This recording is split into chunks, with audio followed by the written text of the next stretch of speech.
Saya banyak menerima telepon dari teman-teman Habib ya. Baik Habib yang bersahabat baik dengan saya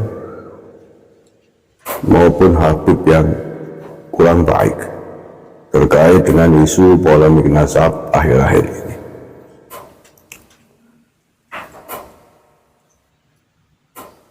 Telepon-telepon ini mohon maaf, saya masih belum bisa menerima dengan lapang hati ya. Mohon maaf jadi kalau saya tidak mengangkatnya. Bukan apa-apa. Saya berpikir untuk hal yang lebih baik. Baik bagi saya, baik bagi antum-antum. Assalamualaikum warahmatullahi wabarakatuh. Seluruh bangsa dan setanah air, salam sejahtera buat kita semua. Rahmah, barokah, salamah Allah curahkan untuk kita semua.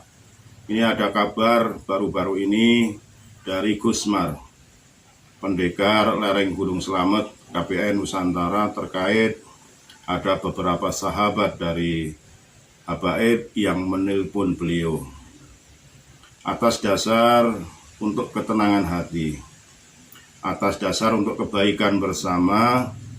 Gusmar belum bisa menerima telepon daripada sahabat-sahabat Habaib tersebut sebelum semuanya jernih. Karena permasalahan yang saat ini sedang berkembang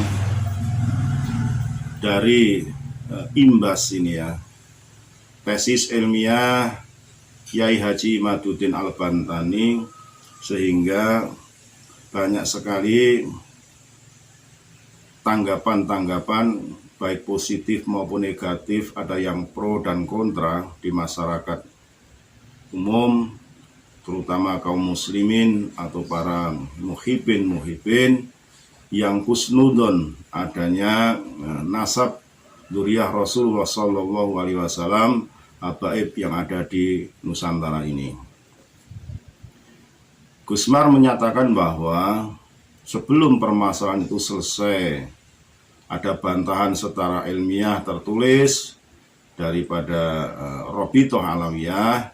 Gusmar belum bisa menerima telepon daripada sahabat-sahabat beliau, para habaib, entah itu yang ada di daerahnya ataupun di luar kota.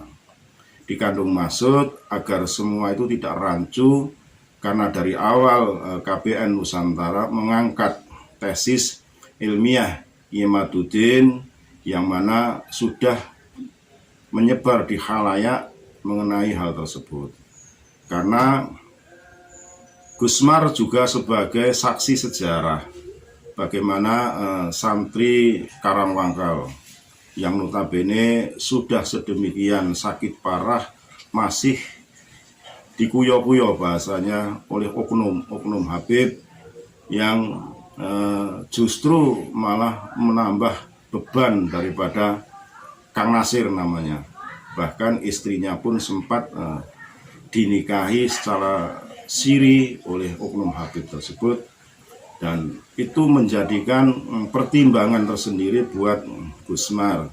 Baru-baru ini juga menerima kabar bahwa ada seorang pedagang ya, yang tidak boleh istilahnya memprotes mudoroso di TikTok, akhirnya dilaporkan oleh pihak yang berwajib, sekarang berada di penjara karena ada himbauan dari jamaah masjid taklim tidak boleh membeli bahan-bahan pokok atau bahan-bahan lainnya kecuali di tempat di mana mereka mengaji di oknum habaib tersebut.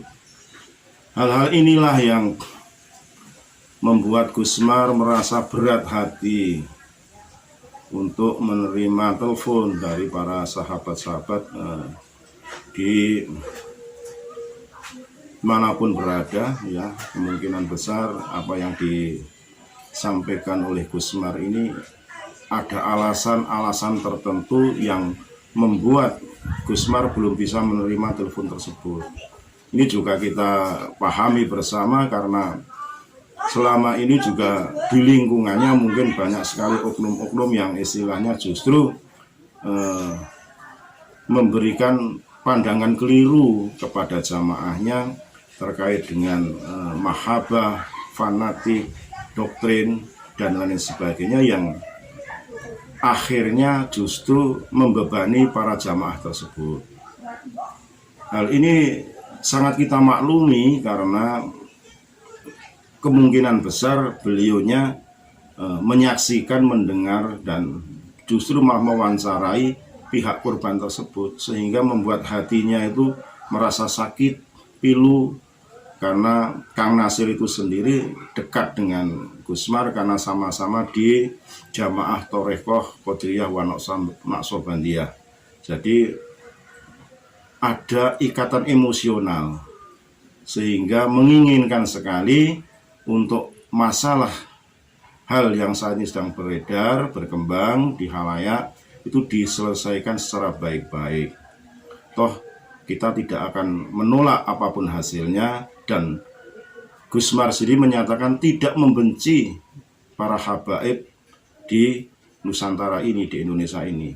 Gitu. Jadi tolong dibedakan antara penemuan ilmiah, jangan dicampur aduk dengan hal-hal yang lain, jangan dianggap bahwa KBN Nusantara Gusmar ini membenci para habaib, tidak, sama sekali tidak gitu. Jadi ini bukan pembelaan tapi kenyataan bahwa semua itu tidak membenci para habaib, yang notabene kalau itu terbukti sebagai duriah Rasul ya kita sami'na wa ta'na, tetap memuliakan beliau karena masih zat daripada Rasulullah SAW yang mengajarkan kebaikan dari kejahiliahan menuju zaman terang benderang, zaman kemuliaan, insya Allah untuk bekal nanti menghadap Allah Subhanahu wa Ta'ala. Sekali lagi mohon maaf, NKRI Agama Nusantara milik kita. Assalamualaikum warahmatullahi wabarakatuh.